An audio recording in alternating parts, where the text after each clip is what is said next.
So just wanted to do another quick book review. My stated goal the last time had been to find something less pessimistic than, and you know, not exactly filling it full of the joys of life kind of a read like Madame Bovary was. So I was checking what I'd recently bought over the last year, so I plumbed for The Sea Wolf by Jack London.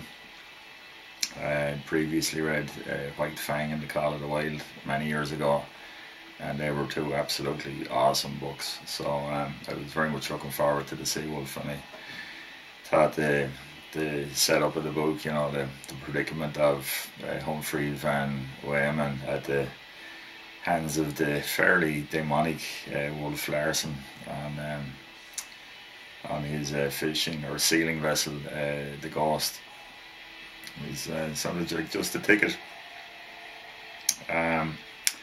Jack London was a prolific enough writer, considering that he had quite a short life. He died, I think, in about 1913 at the age of 39, and he'd been raised in California but left home when he was very young to make his own way in the world, and obviously prodigiously intelligent, and college educated, I think, eventually, and very widely well read, and very a real seeker, I think, and a real wanting to save her life, I guess you would say.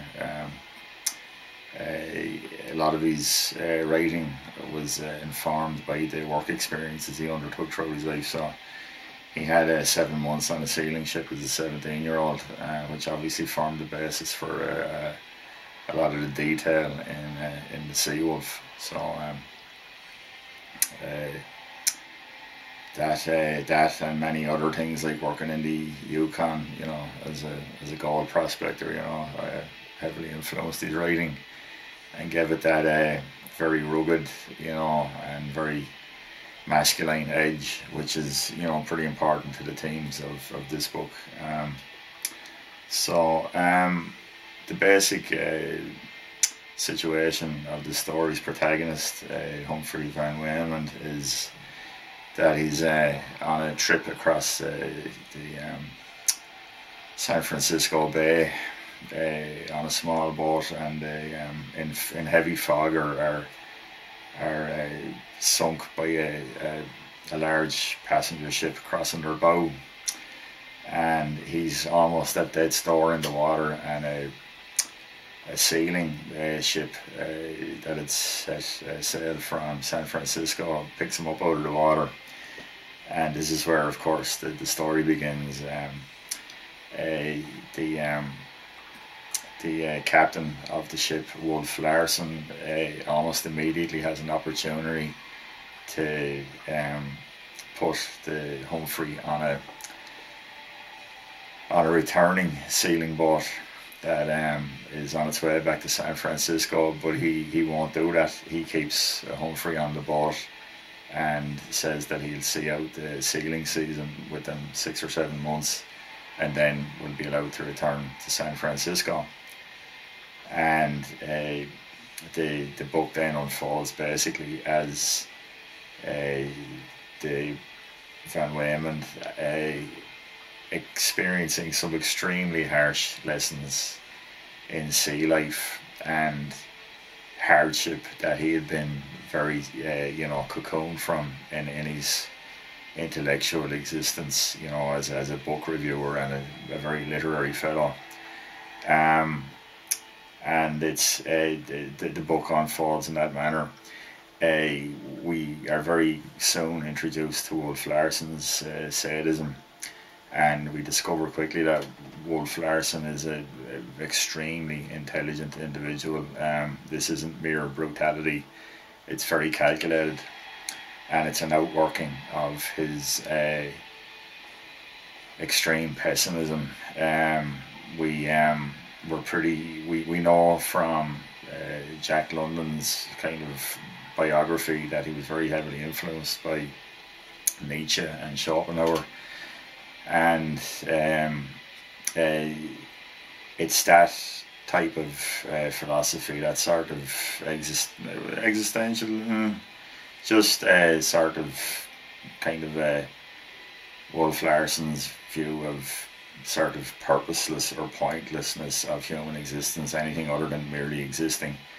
And that being the case, why wouldn't you use your strength and your intelligence to boss, bully and dominate the world around you? In the midst of Van Weymand's many sufferings on the boat, Larsen quickly deduces that Van Weymand is also extremely intelligent and extremely well read, more so even than Larsen, and so he delights in both subjecting him to sadism and, you know, brutality, but also, like, you know, forcing him to become deeply involved in talking about his own thoughts on literature and philosophy. And this of course makes for absolutely a riveting set of interactions between the two, as Van Weymand decides to try and press how far he can go in interrogating Wolf Larsen's worldview, and needless to remark, the price for pressing too far and a bit of intellectual dominance is to be subjected to, you know, all sorts of menial, brutal tasks.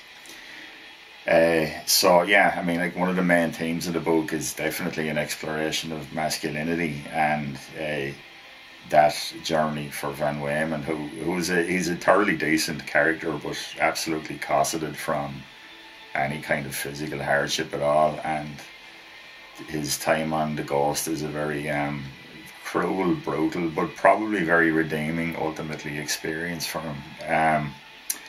And he's conflicted about that throughout the story. He actually is enjoying the fact that his muscles are growing stronger and his hands are growing harder, and his innate ingenuity, which helps him learn seacraft quickly, and also intelligent enough to interact with the crew that are a varying mix of straight up honest, decent seamen, some schiving, conniving psychopaths, and the seal hunters who are just completely amoral killers, frankly. So that's how the story develops.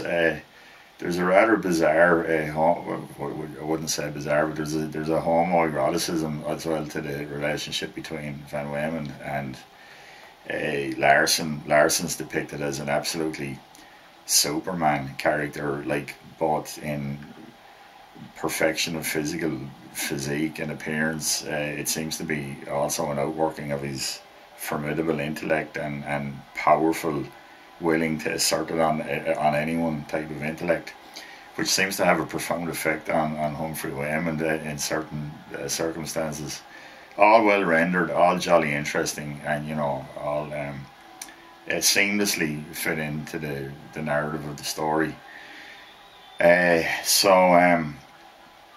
So what basically happens is the book then gets to the second half, where the brutality of it doesn't lessen at all, but what was leveled as a criticism at the book is the fact that a love interest is introduced halfway through the book, when survivors of the wrecking of another ship in a typhoon leads to a female character being taken on board, and Van Weymand is of course wanting to be a gentleman and protecting the lady, and she obviously draws the eye of Wolf Larsen.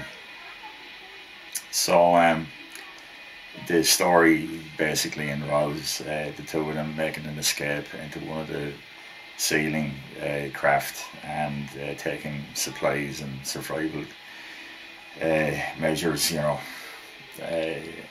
some weapons, and just setting sail for Japan to escape. It keeps the pace nicely. It's still very tense and very exciting, and we're very invested in Maud and Humphrey's escape to or attempted escape to Japan, and even the denouement, it is well rendered and well depicted. It's just that the fact of the matter is that Jack London had given an undertaking to his publisher that he did intend for the story to end nominally happily. You know what I mean? And it does work well, and the final set of interactions between Van Weymand and Larsen are actually full of a little bit of subtle threat, because Van Weymand has been so brutalised by Larsen, but there's a bit of pathos as well. The book is regarded as a kind of a flawed masterpiece, because some people can't get past the feeling that the love interest thing is kind of shoehorned in the second half, even though I think it's depicted reasonably well. And Maud is a really good character as well. She's very resourceful, and it's not some damsel in distress type thing. She intuits very quickly as well how dangerous Larsen is, because he is sadistic and kills some crew members in very cruel manners. Is not just a rough diamond. No, this is a person that has let his entire life philosophy be suffused with the deep pessimism, or the will to live, or will to life, as Schopenhauer would have it. And Nietzsche's very almost isolationist. You exist on your own in the world, and you have to define it, and it's there's no deeper morality than that. There's no deeper meaning or purpose than that, which obviously resonated very strongly with the Wolf Larsen character. But I suppose ultimately the book was probably an examination by Jack London of his own thoughts about